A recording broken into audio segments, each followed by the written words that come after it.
Vous avez réfléchi au cadrage de votre projet? Vérifions les essentiels avant de passer à l'action. Un projet comporte plusieurs grandes phases. Cadrage et conception, réalisation et mise en œuvre, bilan et retour d'expérience. Le cadrage permet d'analyser le besoin et l'état des lieux de la situation, de réaliser une étude d'opportunité pour vérifier et agencer la faisabilité du projet, et de réunir les éléments nécessaires à la suite du projet, notamment l'élaboration des cahiers des charges. Dans la phase de cadrage et conception, il est important d'être attentif à 3 grands sujets: l'organisation du projet, la disponibilité des ressources, la gouvernance. Le projet. Les différentes façons d'atteindre les objectifs et la meilleure stratégie à suivre ont été précédemment identifiées.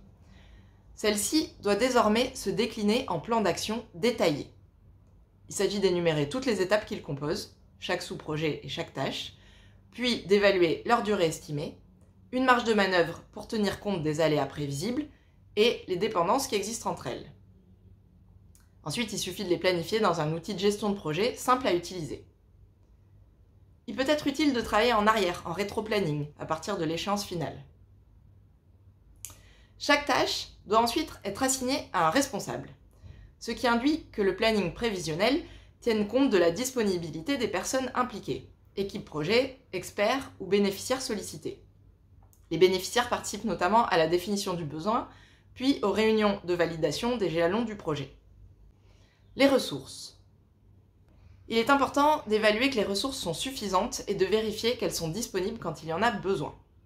Une planification prévisionnelle et un tableau de bord permettent d'assurer le suivi de la consommation en ressources humaines, mobilisées pour le projet, et en ressources matérielles et financières, ventilées en budget spécifique, avec des dates prédéfinies à respecter pour le déblocage de fonds, la livraison de matériel, etc.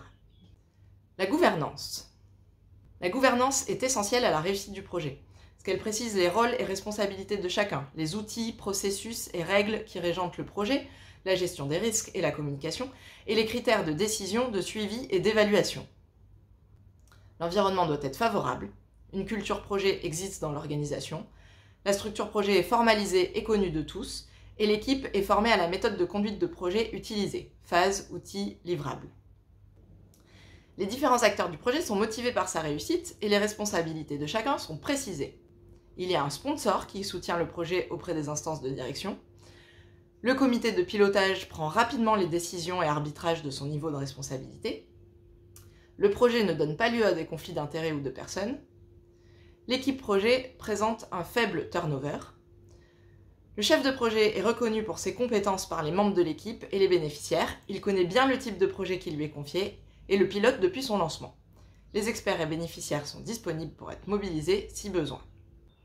Un calendrier des réunions d'avancement du projet est fixé, avec des réunions projet hebdomadaires et des réunions de pilotage mensuelles, par exemple. Une politique de communication est définie, avec des échéances régulières et des modèles de documents à utiliser. Les critères de suivi et de gestion des risques sont identifiés. Il existe des procédures de réception des travaux, de tests et de validation, avec un procès-verbal de réception des résultats.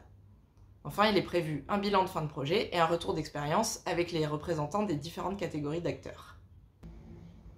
Tous les critères sont cochés? Vous pouvez passer à l'action.